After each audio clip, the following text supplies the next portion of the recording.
Hi, good morning, everyone in the UK. Hi, good afternoon, everyone in Indonesia, in Malaysia, and also in Thailand and Vietnam. Welcome back to our program. Welcome back to this program again with iTell and Jodel, supported by the British Council. This is the second time, I think, after the New Year. And, it's going to talk about blended learning environment. There are two speakers as usual. One is Esmeralda from the UK and Neni, Ibu Neni or Kakak Neni from UKSW from Indonesia. It's going to be start with the UK side. So I'll invite Joe to come. Hi, Joe. How are you, Joe? Hi, Pagjati. Lovely to see you.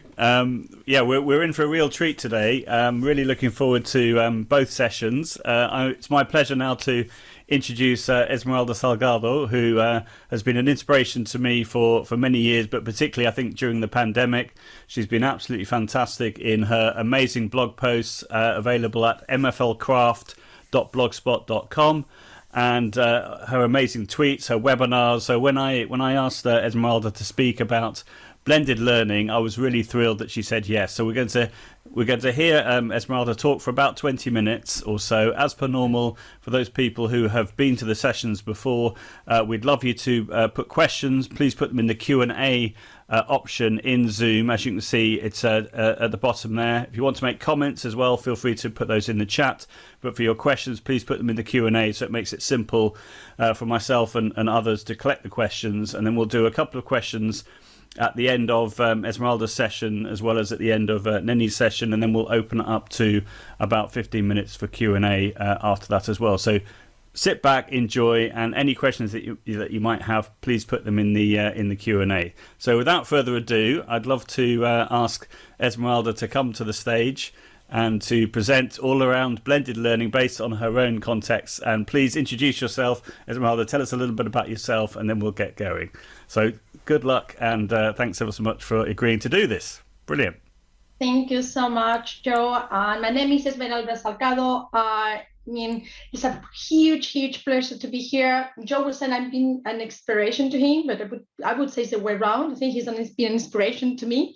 And I am head of MFL in school in Cambridgeshire, and digital learning lead. So without more to say, because I can see the sunshine in England coming to my face, I'm going to start sharing my screen. And yes, let's go and talk about blended learning, which I am very passionate about. Let's start blending learning. And actually, I'm talking about the power of blended learning, the stickability, and how it can make a huge difference in the classroom. So first of all, what is blended learning? I mean, it seems like some people believe it's just teaching online, and it is not. It's a little bit of mixed between face-to-face and digital tools. And for me, that is amazing, because it doesn't mean that the teacher value, the teacher presence suddenly is not there. It's not like being completely independent. And I think that's very important. It's not just teaching online. A very important thing as well is why to do it. It shouldn't be done because it's a phase. It shouldn't be done because it's training and looks good. It should be done for the right reasons. And what I found out is that thanks to blended learning, I can get more stickability through my learning journey. And very quickly, I always talk to people about how the children learn, and how do we have a working memory, and how do we have the long-term memory. And we all know this, but sometimes as teachers, we forget the cognitive science behind what is happening in the classroom. So everything that's happening in the classroom, it stays in the working memory, and this is very difficult, especially in a language learning environment, to transfer all that information to the long-term memory. The only way to do is through retrieval, and practice of structures over and over again. And for me, what happens with blended learning is that it allows me to practice the same type of structures in very different ways. So the kids don't realize that they're doing sometimes the same thing in very different ways. So they're actually learning and trying transferring the information into the long-term memory. And the most important thing as well is that they can take that information outside the classroom. And that's why I call this presentation Giving Superpowers. Your lesson doesn't just finish in the four walls of your school. They can take it with them and learn whenever it suits them, which again contributes to the long-term memory. Important thing, how to do all this? For me, it's 3 elements in there. We need to think about platform. We need to have a lot of reflection, and we need to think backwards. And what do I mean by that? I always think of a learning journey. But learning journey in learning the language, I always think of 4 stages: a modeling process, started production with the kids, then the kids start getting better at the language and they become creative, and then they became spontaneous. And then when thinking backwards, I always think, what do I want my students to be able to do at the end of this process? And then what am I going to do to get them there? And then I start thinking backwards. Okay, if I want them to be spontaneous, but at the end of this unit, I would like them to be able to speak or to write about this particular topic. How am I going to do that? Then I start going backwards, and then I start reflecting what tools are there available at each stage to help me to enhance the learning of my students at every single stage. Don't know if that makes sense. So that's what I mean about reflection and think backwards. Then it's a platform. Because it's blended learning, I'm going to do things in front of the classroom, but I'm going to share links with them. I'm going to expect them to be active and take those links at home. What platform am I going to use to share those links? It could be the Google Classroom. It could be a VLE that you have in your school. My case is OneNote, because we are Microsoft school. And I think that's very important as well. And once we got that, then we can start then thinking about different activities. So what I'm going to show you now, and I hope it is useful, is having this into mind. What things can you do really, really, really simple, in a very, very simple way at every single stage of the process? So that's why you got here different colors, okay? There are more apps, there are more things. I only got 20 minutes. I took some of the ones I think are the simplest one, and how blended learning can take place from basically on Monday. Okay, so I'm going to start a little bit just talking very, very quickly about audio and Bitmojis.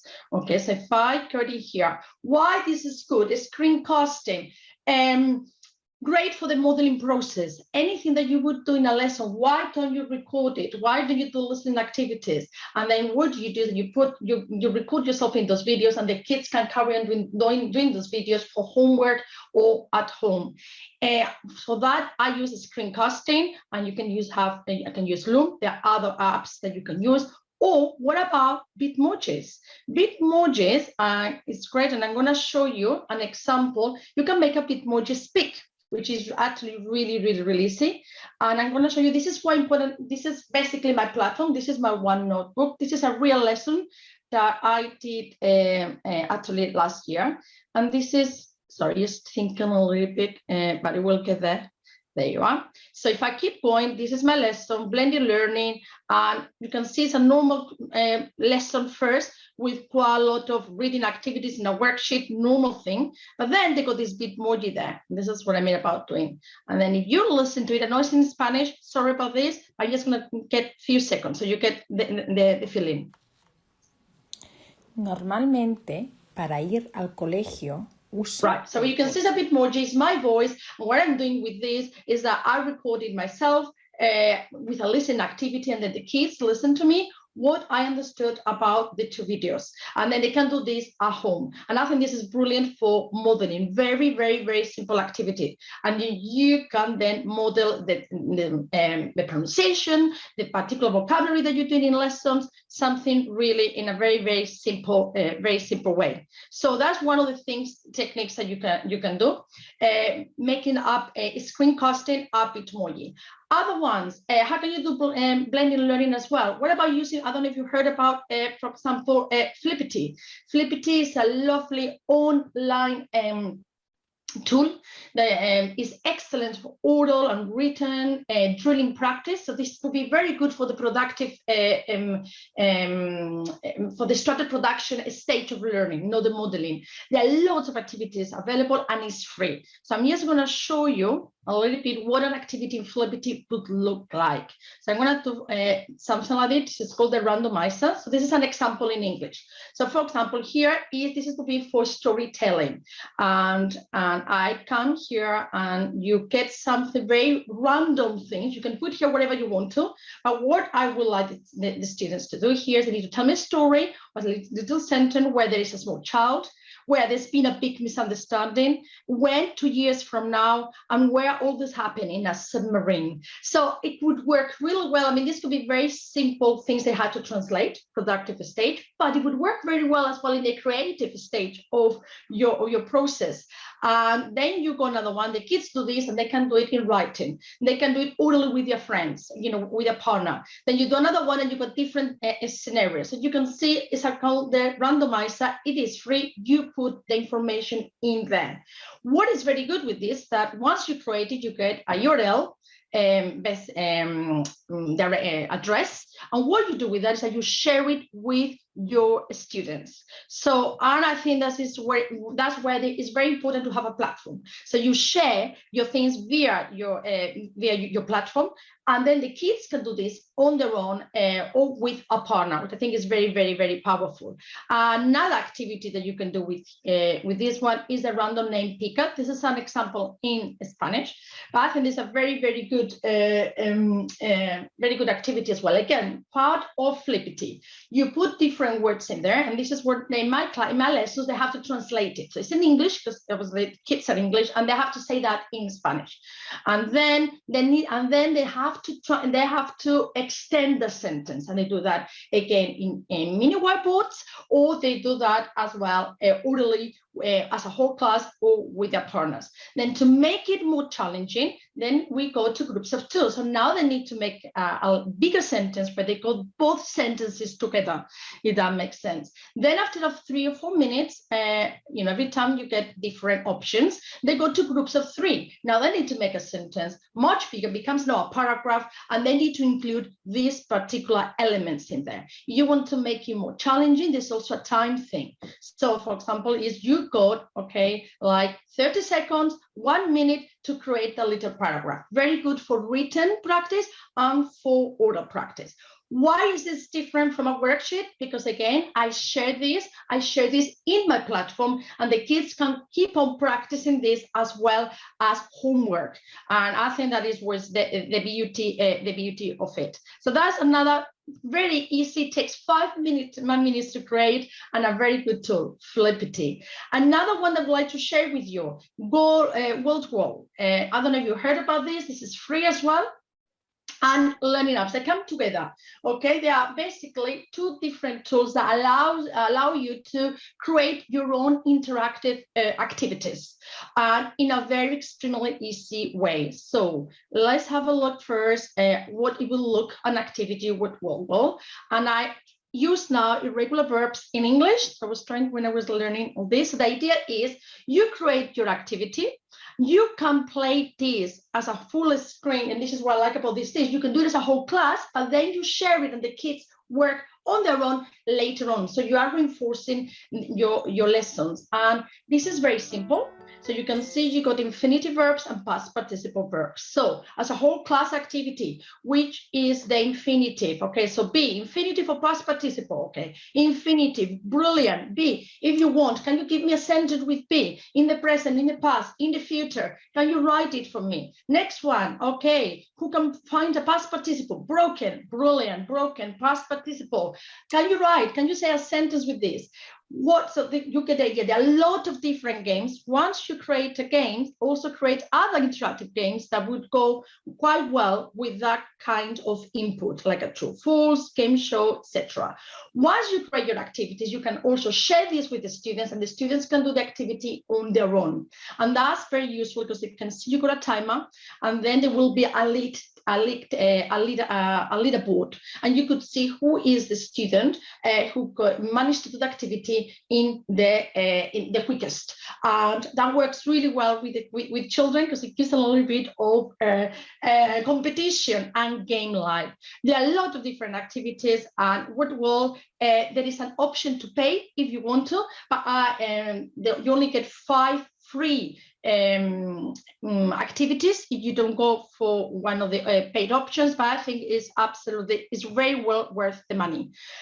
Very similar to Woodwall, and this is completely free. Learning apps. Learning apps was amazing during lockdown because you create, again, lots of different activities. What I've created here is also because learning apps sometimes be a little bit, not difficult, but a little bit daunting on how to create activities. So you will have here a video on how to do it. Woodwall is very, very intuitive. And also learning apps, but sometimes because some people get a little bit confused on how to use it. But this is the kind of activities you can do. You create, for example, I created an audio activity. So this is the kids will listen to something and they need to write down a summary or exactly what they heard. So this is brilliant as well for the modeling. I dropped my computer and it broke. So it's a lot. I think the accent is actually very good. I fell while playing football and I've broken my leg. Because it's basically text. You get text to speech. So you write down in English your sentence, and it will read it. It will read it for you in English. So, but there are other things that you can do with it. So this is just one of the activities. It's listening. You can do translation. You can do word searches, videos with questions that pop up. Absolutely amazing. So for example, there's another one with a whole lot of different activities. So you can have a crossword, match the images, translation, dictation. So all as part of one activity. Again, how do you use this in the classroom? You can do it as a whole class. That's why it's blended learning. But then you share the link of that activity in your platform, whatever you use, and the kids can do this at home as part of the homework, or they can do it as part of when they're getting ready for an exam. So that is another good one there, to look at. Right, let me see, because I got to have this. Yes, the other one I want to talk to you about, which I think is brilliant, is a spinner wheel. Super easy. Again, it takes 5 minutes to create, and I'm going to show you a spinner wheel or wheel of names, basically two different apps that do the same thing. The difference is wheel of names is going to be a wheel. A spinner wheel, you can have different wheels in there. So I'm going to show you a little bit of an example. Spinner wheel example, and I use an English example with the verbs, with the regular verbs that we said before. You create your wheels. You can have up to, I think, 8 wheels going at the same time. Okay, so what you do, same as before, you share this. You can do this in the whole class. I do this mini whiteboards, and the kids will come up. They come up now 2 things. One is a verb in the past participle. One is a verb in the infinitive. So I may want to ask them I can have a conversation now with the kids. Okay, what kind of verb is it? Okay, what is the infinitive of woken up? That's to wake up. Okay, what would be the past tense one? Can you write a sentence with this? Can you do an oral sentence with that? So it's really up to you what you put in those little wheels for oral practice, for translation, for a grammar conversation. Okay, then you close it. You can remove it, both of them, so they don't appear again. And again, you go. I use this sometimes as well to create sentences. So a little bit like the randomizer with Flippity. So you could have a storytelling thing, and every wheel would be an element of the story. So just to show you how you do grammar, how you can do oral, how you can have more or creation or creative activities. And what I like, all these activities are very similar to each other. So they're doing kind of the same thing, but in different ways. And I think that's the beauty of it, and very, very simple to use. Again, how do you reuse and exploit this? There is another basically URL address that you share with the students, and the students can work in pairs with them, either bring their own laptops, or they can also work at home and do the activities, and then you may ask them to do this in written sentences. For example, you need to learn how it would work in your own contest. Right, let me see more things. I don't know how much time I've got, because I know I prepared too much, but I suppose Joe will tell me when I need to stop. So you've got 7 minutes. 7 minutes, Esmeralda. You've got loads of time still. Yeah. Good, I think I can do this. So let's go for Genially, right? Genially is another fantastic, I think, app for blended learning. Genially, I don't know if you're familiar with it. It is a tool that allows you basically to create presentations. So what I'm using at the moment is a Genially, but also allows you to create, it has a lot of templates for games. So this is how easy you could look at that. So for example, once you go in Genially, you go to gamification, you pick up a template, everything has been done for you, and then you get like something like this one. You can play as a whole class on the board, like in 4 teams, for example. So you got a dice, you go 4 teams that you're going to be moving, and the idea is that when they fall into these little things, then you will need to do something. This is a Spanish example, and they need to talk to me about feminism and chauvinism in Spain, because one of the things we need to do with some of my students. Here could be a little questions in English that they need to answer, for example. And the idea is you get the template and you modify the little things in there, and you can create more all around. And that is, I think, it's very good. It's got a lot of games. It's got this one. It's got snakes and ladders, and absolutely very, very, I mean, for me, it's been during the lockdown, it's been amazing. How do I play this? Again, I do play as a whole class, but because I give them as well the URL, I just want to show you, if I can, how it would look, for example, in a lesson. So this is my OneNote, and this is another game with Genially, snakes and ladders. And what do we have in here? Sorry, just thinking, there we are. It embeds into my OneNote. The kids then, because it's in their OneNote, they're playing in pairs. They got their computer, and what they do, instead of having a normal board, and that's when this has been brilliant during lockdown, but also with COVID, because you don't want these kids to be touching dice and to be touching the same board over and over again. You don't want to sanitize them. So here, children work in pairs, and everything that comes up, in this case, they have to translate these sentences. So I think you get a little bit of the idea how this is a normal game that you can make it really nice, open for the production, or at the end, in the last stage. And I don't know how long I got there. Okay, what you got, once you get the presentation, I created a video to show you exactly how you create a Genially. Because I mean, again, can be it's very easy, but if you've never done it before, it can be a little bit daunting. So here is a 10-minute just a tutorial telling you from the moment that you open the Genially, okay, how you do it. And Genially is completely free.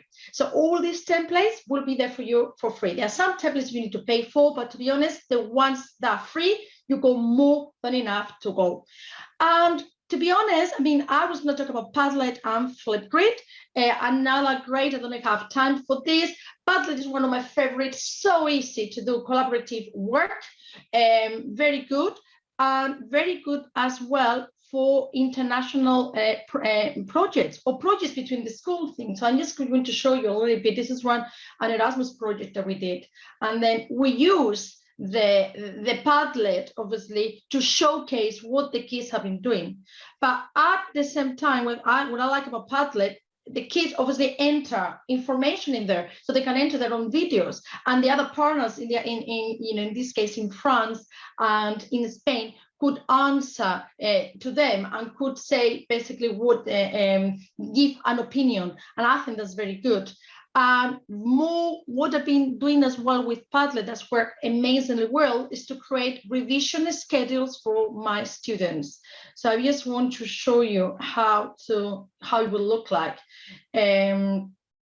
Basically, before the exam, what I've done is that telling them how to revise, and then week 1 before your exam, day 1, do this, and there are a lot of different links on how to do that.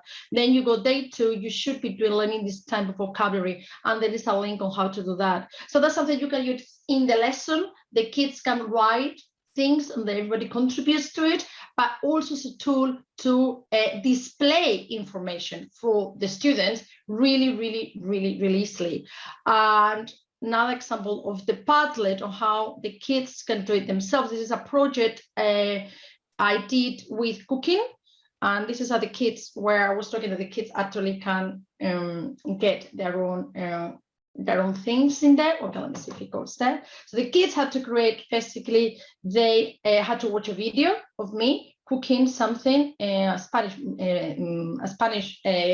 kind of dish. And then at the end, what they had to do is they had to create their own cooking thing. And then they went to the Padlet, okay, and they created, okay, their final, they put the final videos where they're actually cooking the recipe that I gave them, and they were explaining to me in Spanish what they were doing. And you can see this is collaborative. Every child, you just have to go to Plus and posted the video, and then Arancha Laurent is another teacher, myself, who will give him feedback about them. It's our lovely pronunciation. What a lovely video. Some of the kids have problems with the video, so basically what they did is that they put up a photo of the final thing, and they sent me a report in writing because they have some issues. They did this actually during lockdown. I think it was very impressive. And what a nice way, you just give them a link, kids create a video, and then they just upload it. Everybody can see it. I think it's brilliant for them to see what the students are doing. And instead of a video, it could be an audio, and it could be a piece of writing. And I think that's it. I'm going to finish. I'm going to flip through it. I don't think we're going to have time to finish that. It's been an absolute pleasure. I know it's been a lot of information. I'll try to put in 20 minutes. All of that. It's been quite a bit of a challenge. So hopefully everybody got a little bit of an idea how to have a platform, how to have a little bit of reflection on what to do at different stages, and how to have, at the end, the thinking backwards. What do I need to do to get them to the final outcome, the final stage where I want them to be? And what I'm going to do to get them in there with very, very simple little tools that you can integrate and share with your students. Thank you very much. That was amazing. Thank you so much, Esmeralda. Absolutely fantastic, as I knew you would be. But we've had lots of questions, so we'll do a couple of questions right now, and then I'll hand back to Pagjati, if that's okay. So the first question, let's just do them in order. So, for example, Rajiki says, "Thank you for sharing, Esmeralda. It's so inspiring. I would like to ask a question. There are 4 colours of apps that you use. Do you use one colour for one activity, or how are you using that colour coding?" Yeah, the colour code I just did for you guys. I don't show that for the students. It's just to show you how, when I was talking about the 4 different stages of the learning process, how the little apps basically refer to each stage. And some of them can be used in both, or they flip it. Sorry, that's my time. It's all good. I'll put it a little bit later. So basically, that is it's basically to show you how you can, to make it clear in the minds of the audience, basically, on what to do, where you can use the at each stage. However, it's your imagination. I use Flipity sometimes for structured production, but then I show you an activity that would be creation, because you need to create basically a story based on all different elements. So you can swap. And the same with Genial, it could be production because you want them to translate sentences, but it could be open questions, and then it would be basically more creation. So it is just for that, just to make myself clear. Fantastic, lovely. The next question that we've got lots of questions, but we'll do some more later on. The next question was from Yuli, which is essentially, how do you divide up with blended learning how much that you do, which is synchronous learning, and how much asynchronous learning? What is there a percentage that you would put on that approximately? It depends on the needs on a particular lesson. So some lessons, everything is blended learning because I want them to do oral activities. I always demonstrate it. First, we do all class together. And if I want them to I try to be honest, I do very few worksheets, because what I find is that these little apps, for example, they can do them instead of a worksheet, and suddenly the kids are more on. And sometimes we can spend a whole lesson doing that. However, if I need to do some technique, and we need to go through a past paper, or we need to go through a reading, it will be normal. So it depends. I don't have 50 and 60, and I think that's the beauty of it. It's very difficult to do that because you cannot be rigid. You need to sense it, and and that's a reflection. There are all these tools available, how they're going to benefit me. And it could be only 5% for you, but that's fine. Brilliant, lovely. And I think what's been wonderful about your presentation is you've given people lots of shortcuts on tools they could use, some of which I'm sure in the audience people know about already, but you've shown examples of how you've used them in context with a rationale behind that as well, which I just think is absolutely fabulous. So thank you so much for Esmeralda for your presentation. We will come back to you after Neni's presentation. So it's now my absolute pleasure to hand back to Pagjati to introduce our next speaker. Fantastic. Okay, thank you very much, Joe, and thank you very much, Esmeralda, for nice, practical, inspiring presentation about blended learning and some apps, popular apps that's good to play with the kid and become the company of the learning journey for the kid. Thank you very much. Now we're going to have Mbak Neni from Indonesia. Still, she's going to talk about another side of blended learning. Yeah, here is Mbak Neni. Mbak Neni is a lecturer from English Education of UKSW, Universitas Kristen Satya Wacana. That's in Salatiga. She is also one of us, one of the board members of the iTell, and her teaching and research interests are in TPD, language teacher professional development, of course, about technology and language learning, and also linguistics.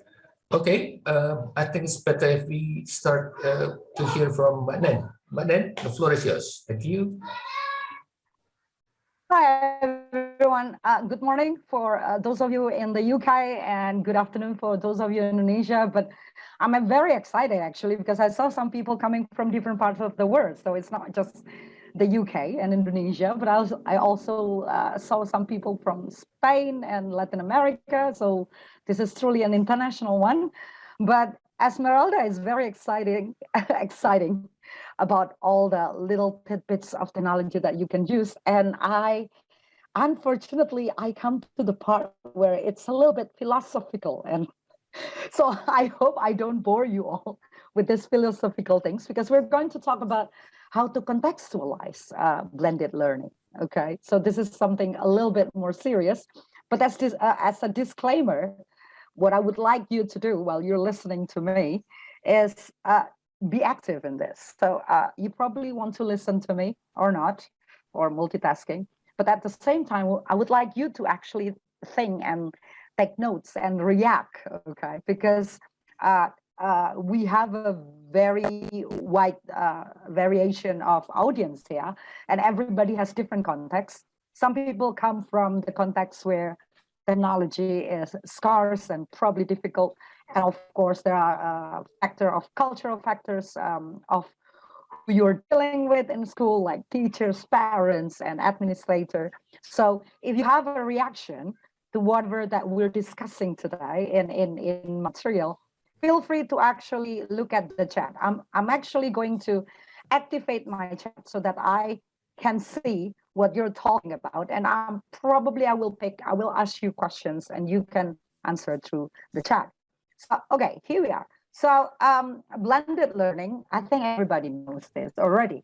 This is a combination of on-site and online parts of learning. So the experiences are not just online, but also on-site. So that's why earlier there's somebody who asked, like, how much online activities, how much is the percentage of the online activities and how much is the percentage of face-to-face activity? And that's, I think Esmeralda has put it really well, that it really depends. You know, there is no fixed formula. After all, we're not dealing with math here.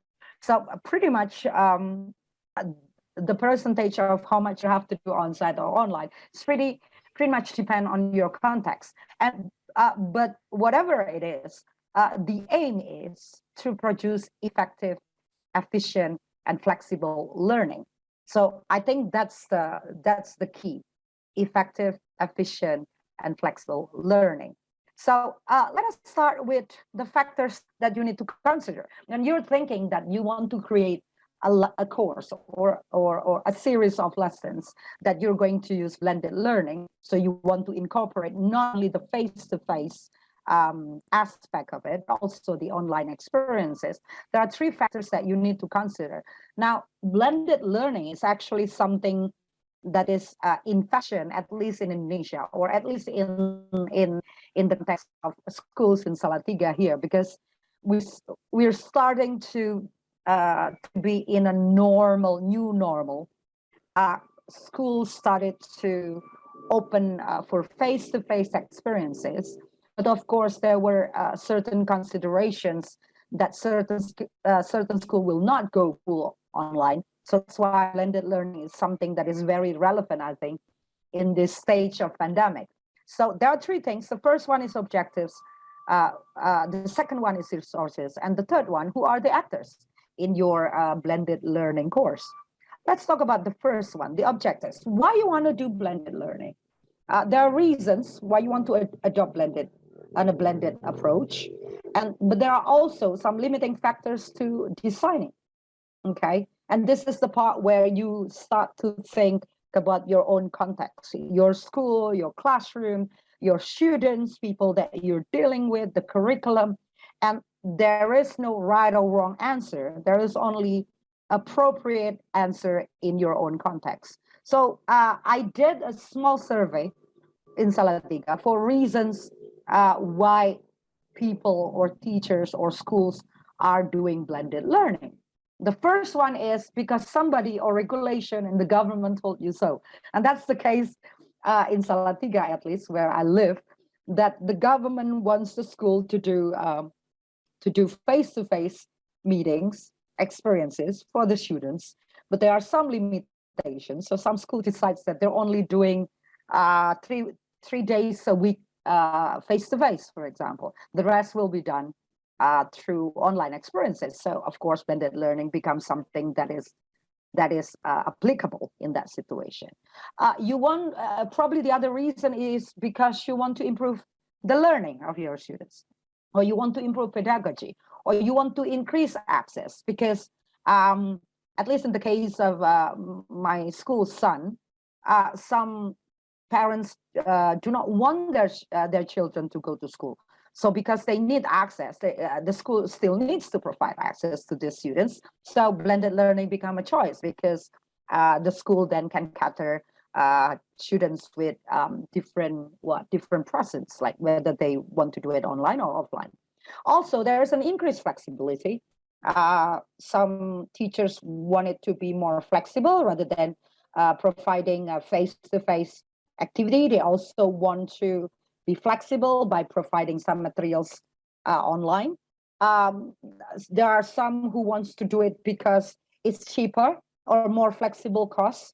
You know, not all the time doing face-to-face. That requires parents to spend some more money, but also doing it with decreased cost by providing it online. And also some do blended learning because the learners expect so.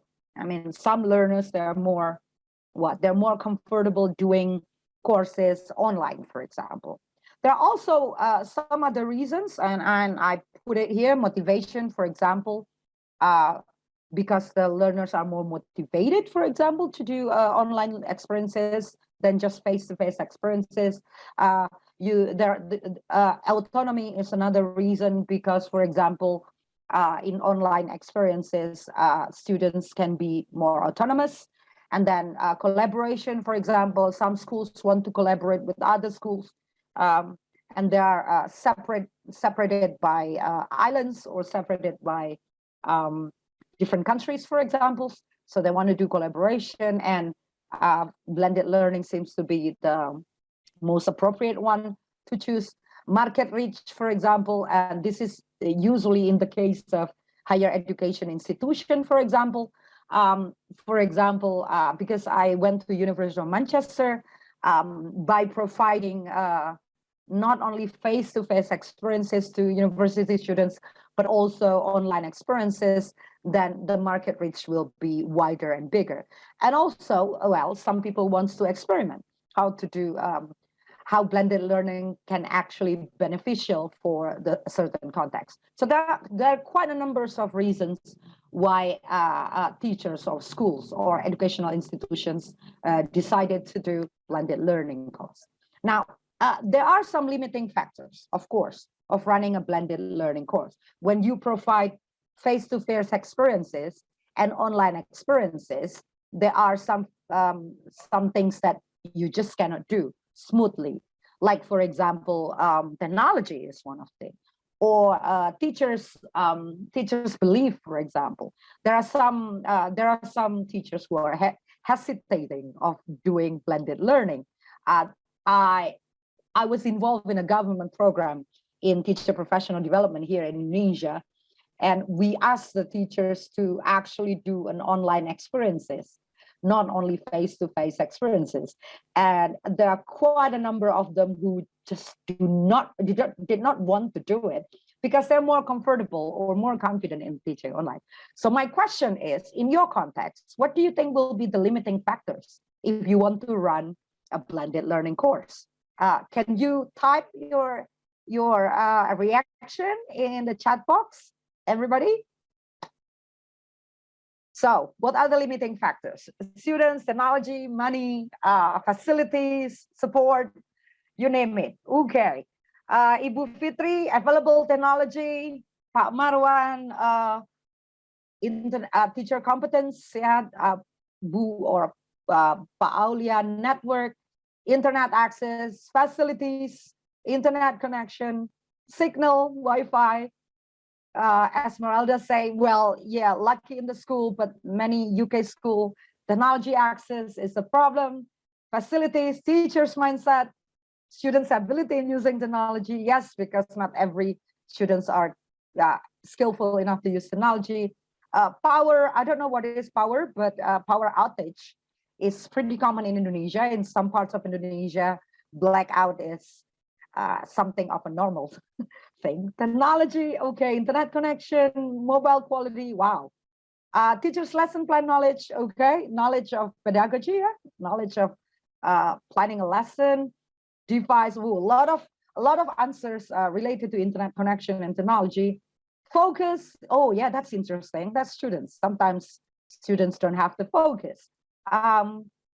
Abilities, oh yeah, abilities, students' mindset, unstable. Wow, there are so many. Well, thank you for your answers. I think I don't need to continue my presentation because it seems that everybody knows already. Should I stop my presentation or should I continue? Okay, Myanmar internet connection, ooh, banned by the military. Oh, okay, so internet censorship, yeah.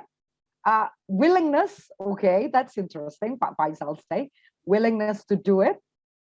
So yeah, I think there are a number of limiting factors, and these are very contextual because Esmeralda school, for example, doesn't have problem with technology or internet access, but obviously there are many people who mention technology and internet access as a problem.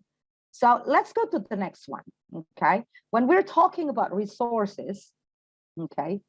When we're talking about resources that we need to prepare for designing a blended learning course, there are 4 things, okay? Pedagogic purposes, modes of delivery, timetabling, and administrator. Now, pedagogic purposes, it should be pedagogical purposes. Excuse me about my typos.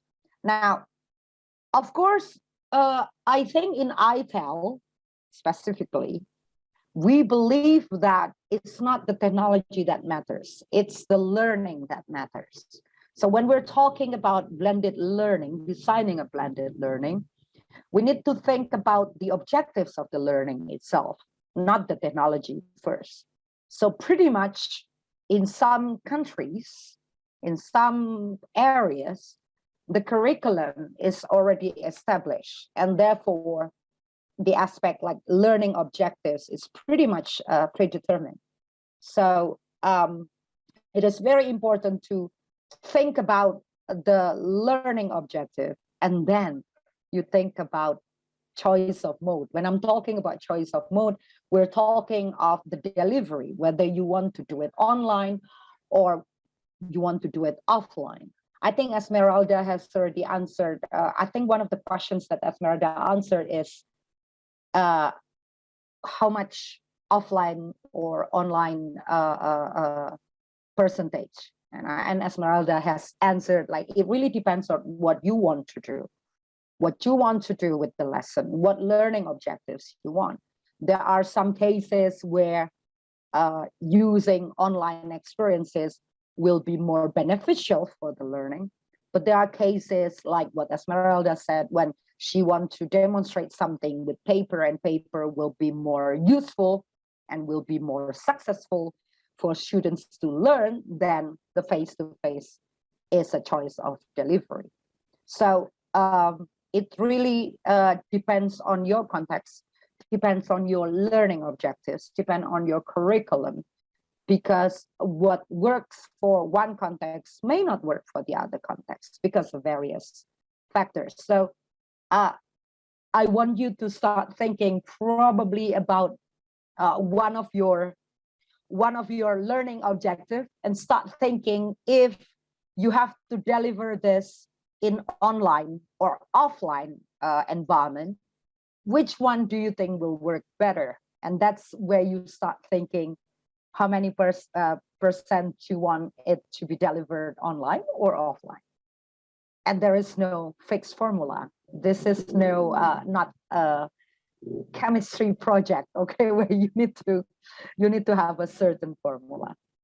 So yeah, so think about a lesson that you want to you want to teach. Start thinking if you have to if you want to deliver it, how would you do it? Okay. The second one, again, as I mentioned, delivery. Do you want it to be online? Do you want it to be offline? Or do you want it to be hybrid?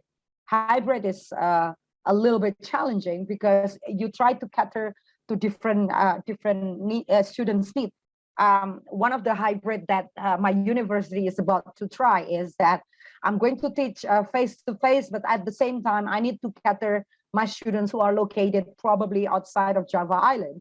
And so I will have a video, a camera that actually will take my teaching face-to-face and broadcast it to students who are not in Salatiga. And I wonder, it will be very challenging, but we are required by the university to actually deliver it in this hybrid mode. So this really depends on your context. Also, because many people actually mention about technology, what kind of technology available? If the internet access is not very good, should you go synchronous or should you go asynchronous? How would you do it? Is it more practical and useful and beneficial for your students if you invite your students to come and do face-to-face? Or is it more, it's easier if you use WhatsApp, for example, to give your students some of the materials and then ask them to do it through WhatsApp. The second factor, the timetabling. How much time you have? In Salatiga, for example, the students have already met every day, but it's very limited. Like we only run it from 7:30 to 10:30. During the normal time before the pandemic, it's 7 to 12 or 7 to 1. Now it's only 7 to 10:30. So it is a problem. In some schools in Indonesia, for example, the face-to-face is only 3 times a week, for example.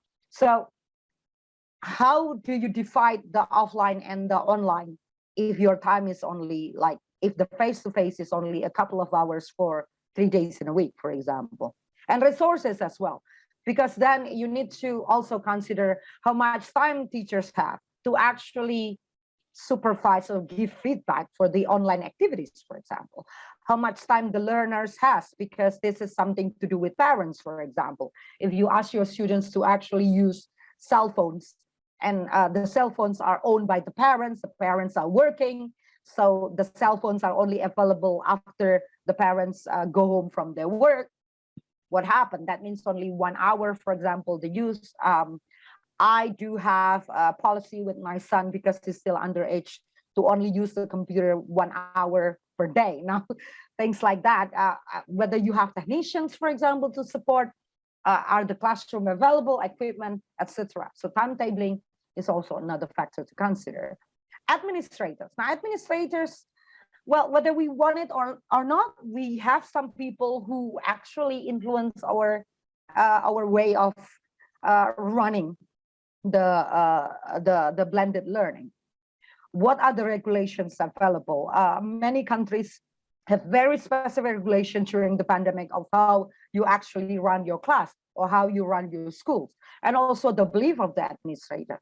There are some administrators who think that, no, we're not going to have classes at all because of the pandemic. Omicron is crazy.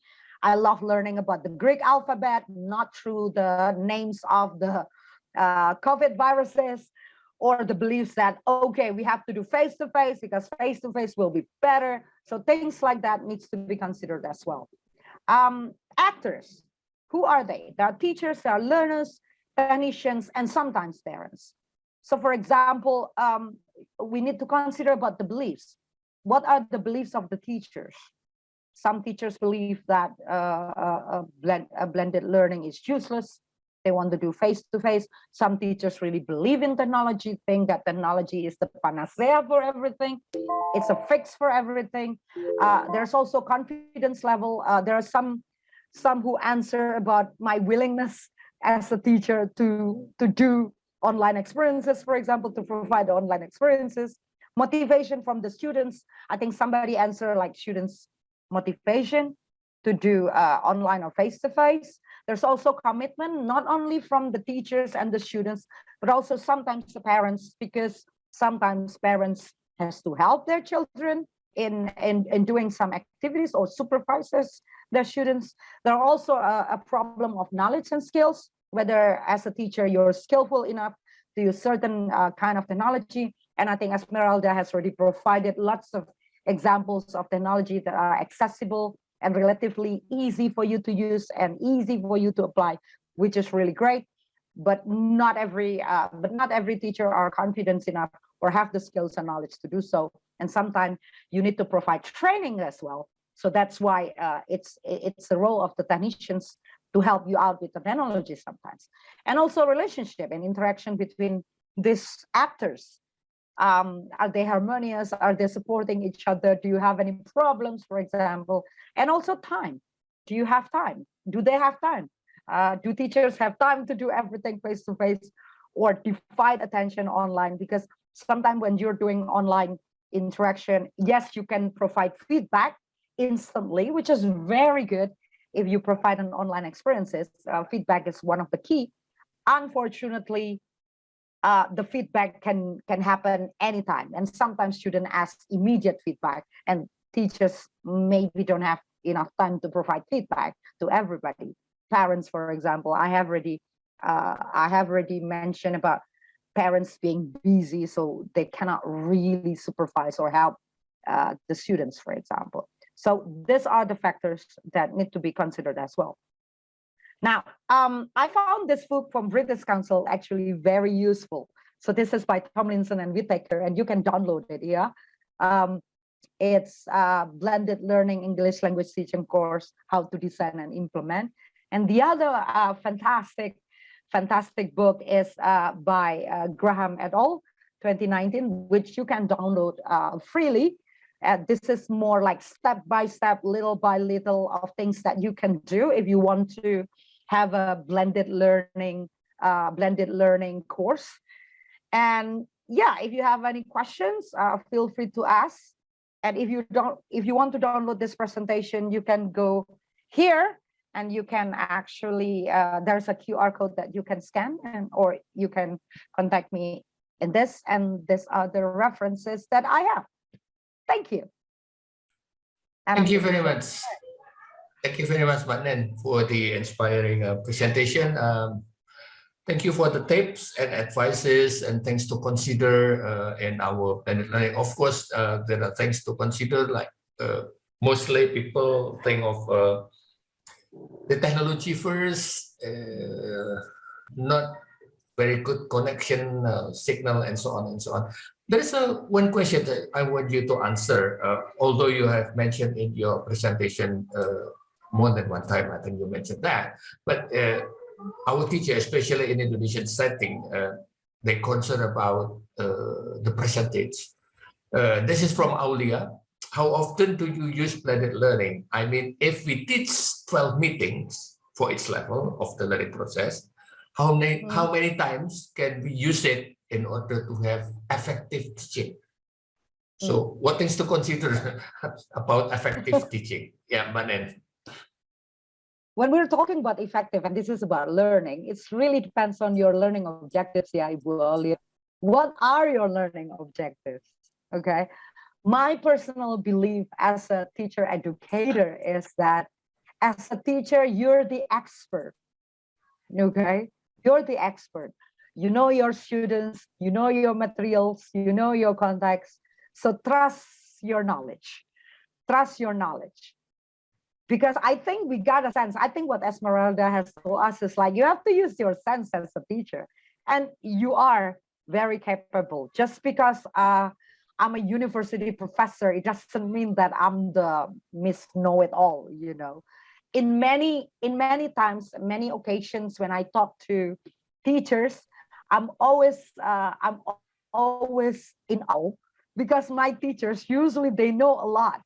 I mean, researchers like me, we know nothing. We learn a lot from teachers. So don't hesitate and don't be afraid to make decision based on what you know of your context. Yeah, I agree with you, but then actually the teacher knows the students, knows the environment better, whether you have a good signal or not, and they know what the students like and so on, and then adjust that with the situation right now that we have to do it blended learning. So how many times, how long, which one is effective, and so on. And experience for the next year, I think will be a great result for all of us.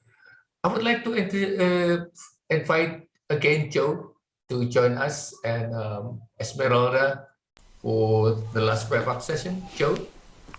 Fantastic. Thank you ever so much, Bhagjati. And thank you so much, Nini, for the fantastic, thought-provoking questions. I think it's been a lovely mix between the practical and the thought-provoking approach to blended learning. It's been really a privilege to listen. So thank you so much.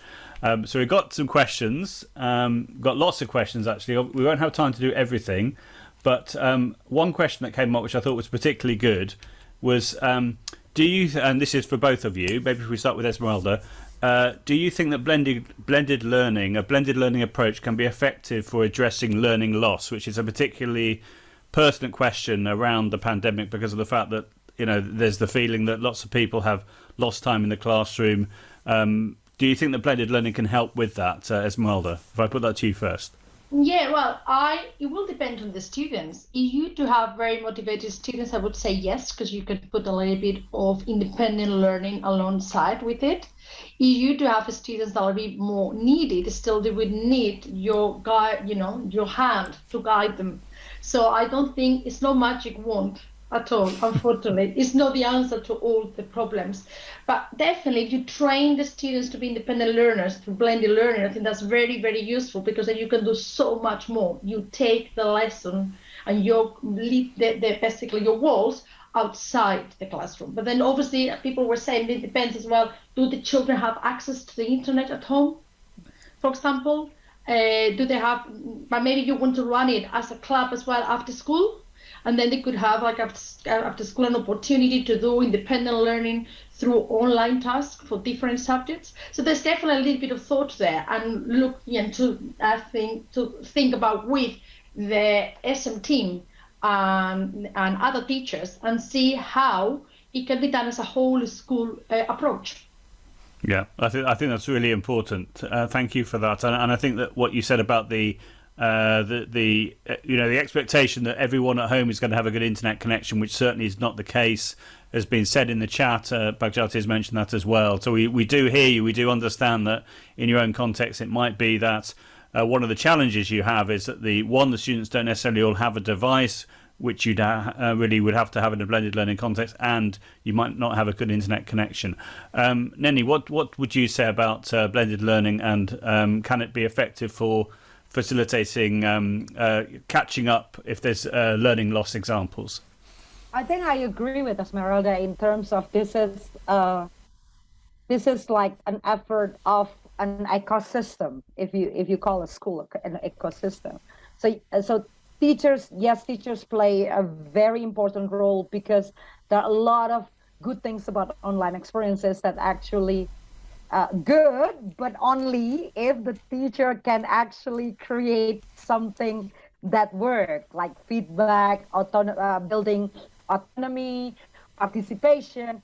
But of course, everybody has a limitation. So I would say that in some cases, when we're talking about the availability of technology, we often think that technology is everything that is digital. But I've seen, for example, and I think this is the case of Toar's son school, that they definitely use paper and pen. So what they do is actually they provide a worksheet that's delivered to every student's house, write it down, going back. So this is technology, but not digital technology as we saw it.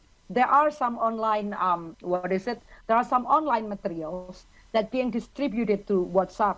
But in the case of a worksheet, for example, because this is still elementary primary school students and they still have to learn how to write.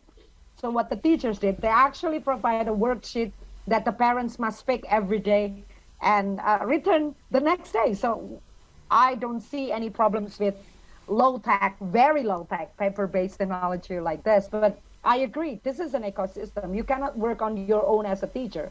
Otherwise, if you force yourself as a teacher, you'll go crazy. Parents will go crazy. You'll go crazy. So instead of, because there are a lot of bitching between parents, if I may curse, bitching between parents and teachers that, parents blame teachers for giving so much work. Students are miserable, but then rather than being the enemy of each other, it's really good actually to include other people, other actors in designing your blended learning. Parents, they have some insights. Administrators, they have some insights. So don't force yourself. Don't enslave yourself in designing blended learning course. Esmeralda, are you enslaving yourself in designing blended learning courses? What would you say on trying to meet everyone's needs? Do you think that it has had a detrimental effect on your workload? Or let's say during the pandemic, have you found that having this sort of blended approach has meant that it's taken you longer to plan, prepare, etc., compared to before the pandemic? For me, it's been the opposite. And I think with blended learning, I spend less time preparing lessons. Before using all these things, I used to. It depends on what you do. But let's put it into context. If you are happy to go with a set of worksheets that you find in the book, photocopy them, and that's your lesson, of course this is going to take you more time. I am the kind of teacher that always try, and in our department, we don't just follow textbook, we try to personalize the learning. So before I used to create my own resources, like say, for example, my own worksheet with it, my own little activity nodal thing, cards, little games, all those kinds of things, that a board. Then I used to go around with the dice, and now I do all those things alike. I use, for example, a spinner, a spin wheel. And then I can have a whole lesson of interactivity, and it took me literally 5 minutes to create. Then I draw out my link, and then I can reuse it next year, and then just modify it, save it, and have it all the time. So it's another way of working. And once you get, but then at the beginning it's very daunting because you don't know the apps, and then obviously it takes time to get used to it. So that's why I don't think I agree with many. You shouldn't do this on your own. I think it should be a departmental approach at least. So decide with your department, your colleagues that you work with all the time, what do we do normally with our curriculum? What are the objectives of our curriculum, our scheme of work? How can we integrate blended learning there and train each other? Get someone to train you, experiment. One person then does something, and then in a departmental meeting, share good practice. I've seen so many departmental meetings where you just go there and you just go through all these things, managerial things that could be sent through an email, and it's a waste of time. Use that time to train yourself. I have a vision as a department, and if you are not the head of the department, it's a brilliant opportunity to talk to your head of the department and come up with an idea. Can we move forward? Because then it will you won't reduplicate the work, and everything will make sense, and your life, I can assure you, will be easier. What I'm doing at the moment with OneNote, I have my lessons from the lockdown. So I already got the structure, I just have to tweak them. It saves me time. I can prepare all the lessons now within a couple of hours, and we're spending ages and ages. Yeah, and I know that that was fantastic, and I know you're really passionate about the idea that teachers shouldn't reject all the things that they did during lockdown, that they should carry on with this blended approach. Do you want to talk a little bit about that? Because I know that it's something which you're really keen to discuss. Yeah, I'm very passionate about that. But what happened, and I saw that in my school, we came back from lockdown, and said, oh, thanks God. Okay, and it was just like, let's, get rid of everything we've been doing. And I was like, no. So as my role in my school as digital lead is like, let's have a reflection as department. What have we done that's been amazing? We can actually continue. And things, for example, like they use in the videos, a lot of people were using recording themselves and putting videos. Isn't that would be great as a maths teacher to modeling a problem, put it in there, for the students to access at any time. Why should we be using that technology? We upskilled ourselves. That's one of the silver lining aspects of the pandemic. Let's use those things. And I'm not saying now to substitute a teacher, but to implement the teacher in a very simple way. I'll just show you today very simple things that doesn't even require like an online course with resources, WebQuest or anything like that. Little changes that you can do in your teaching that will have an impact, and especially has got an impact with low ability kids. That's what I've noticed. Low ability kids are not very good at keep them just all the time with a piece of paper in front of them. So this interactivity, this kind of game kind of style at the same time of teaching makes them that they can actually do the subject.